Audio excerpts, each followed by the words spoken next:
बिस्मिल्लाहिर्रहमानिर्रहीम। व्यूअर्स, आप देख रहे हैं न्यूज़ टू यू। उम्मीद है आप खैरियत से होंगे। दो तीन इश्यूज़ के ऊपर आज फिर आपके साथ गुफ्तगू, और उसमें जो फैसले आए, जो सादिक और अमीन का लबादा इमरान न्याजी ने पहन रखा था, वो लबादा लीरो लीर हुआ और साइफर और तोशाखाना के केस में मौसूफ जो है वो मुसद्दका सुपर सर्टिफाइड चोर साबित हो गए।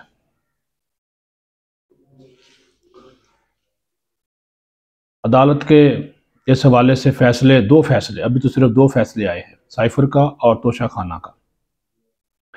मुअज़्ज़ज़ जज साहबान के आप फैसले पढ़ कर देखें तो आप भी अगुश्त बदंदा होंगे, हैरान होंगे कि किस तरह लूट मार जो है वो की गई, कौमी ख़जाने से किस तरह खेला गया। पहले साइफर में उन्होंने मुल्क के साथ बददियानती की, बेईमानी की, वो साबित हुए। फिर तोशाखाना में कौमी ख़जाने को अरबों का चूना लगाया, वो साबित हो गए। लोगों को तो ये, मुखालफिन को ख़ास तौर पर चोर चोर डाकू कहता दे थकता नहीं था, लेकिन जो है वो इसमें दूसरी जो चीज़ें साबित हुई वो अब आप देख लें कि ऐसी हैं कि आप जब उनका जिक्र करें तो उसमें आपको भी अंदाज़ा हो जाएगा कि ये चोरी करने में भी मास्टर था।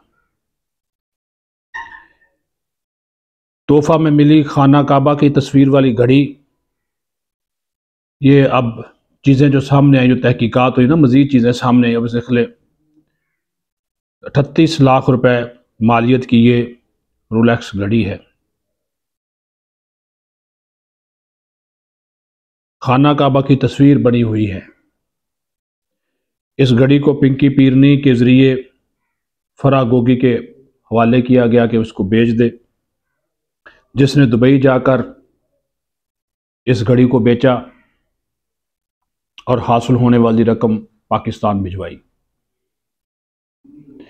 लेकिन जो इसमें सवालात उठे और उसका जिक्र अदालत ने अपने फैसले में भी किया कि 38 लाख रुपए की महंगी घड़ी जब बेची गई है तो इसकी रसीदें कहाँ हैं, क्योंकि इतनी बड़ी रकम एयरपोर्ट के ज़रिए आप नहीं ला सकते।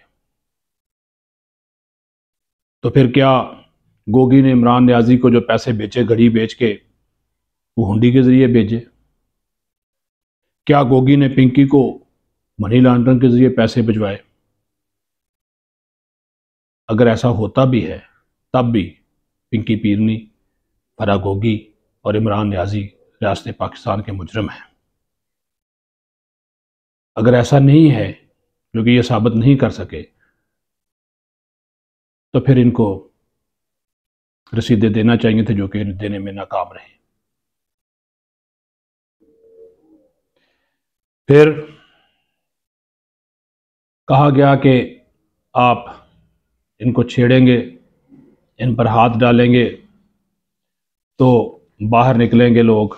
कोई बाहर नहीं निकला, बिल्कुल सुकून है, ज़िंदगी मामूल की तरफ आ रही है, मुआशरा मामूल की तरफ आ रहा है। आपके सामने दावे किए गए कि मकबूलियत 90% है। आपके सामने दावे किए गए कि टक्कर के लोग हैं। आपके सामने दावे किए गए हकीकी आज़ादी के। लेकिन आप देख ले बाहर निकल के, अब तो इलेक्शन की गहमा गहमी है, कोई नज़र नहीं आया। बाकी कहानी अडयाला से बनी गाला तक की जो कहानी है वो हम आपको सुना चुके हैं, लेकिन उसमें एक सियासी शख्सियत का भी एक किरदार है। सियासी फ़ायदे के लिए भी उसको बनी गाला रखा गया है। इससे आगे कोई बात करेंगे तो पर जलते हैं। लेकिन उस सियासी शख्सियत ने कहा कि अभी आप इसको बनी गाला रखें, बाद में देखेंगे, इसको हिरवन बनाने की, लीडर बनाने की कोई ज़रूरत नहीं है। अब आ जाएं, क्योंकि इलेक्शन नज़दीक हैं, तो अफवाज पाकिस्तान और दीगर जो सिविल आर्म्ड फोर्सेस हैं, जिसमें रेंजर्स है, FC है, उसकी तैनाती से मुतल्लिक आगाही देना बहुत ज़रूरी है ताकि आपके भी नॉलेज में हो। आइन के आर्टिकल 220, 245, फिर एंटी टेररिज्म एक्ट के सेक्शन 4 और 5, इलेक्शन एक्ट 2017 की दफ़ा 193, सेक्शन 5, उसके तहत अफवाज पाकिस्तान और सिविल आर्म फोर्सेस अपनी जिम्मेदारियां अंजाम देंगी। बात आपको बताने की ये है, सिविल आर्म फोर्सेस और अफवाज पाकिस्तान सिर्फ अमला महफूज, उनका जो अमला होगा यानी कि फोर्सेस और फौज का महफूज माहौल की फराहमी के लिए तावन करेगा ताकि DRO, RO, presiding officer, polling का अमला अपने फ़राइज़ खुश असलूबी से अंजाम दे सके। सिविल आर्म्ड फोर्सेस और अफवाज पाकिस्तान किसी सूरत पोलिंग अमले की जिम्मेदारियां नहीं संभालेंगे। अगर किसी पोलिंग स्टेशन के ऊपर बेकायदगी या बदइंतज़ामी होती है तो सिविल आर्म्ड फोर्सेस और अफवाज पाकिस्तान अपने इंचार्ज ऑफिसर को फौरी मुतला करेंगे ताकि ज़रूरी कानूनी कार्रवाई अमल में लाई जा सके।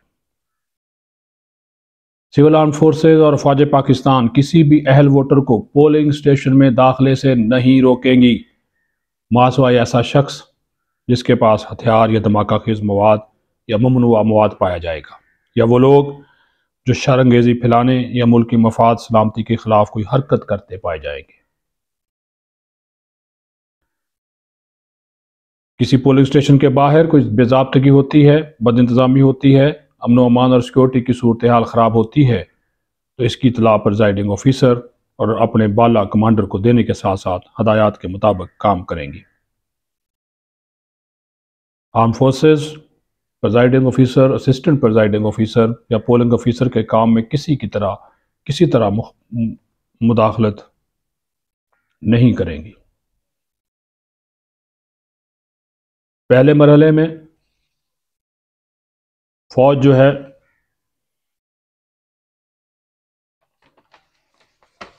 मजमूई तौर पर सिक्योरिटी के 3 हसार होंगे। पहले हसार में पुलिस, दूसरे में रेंजर्स और फ्रंटियर कोर, और तीसरे में आर्मी होगी जो कि जनरल इलाकों में भी सिक्योरिटी के लिए तैनात की जाएगी। क्विक रिस्पांस फोर्स के तौर पर यह काम करेंगे।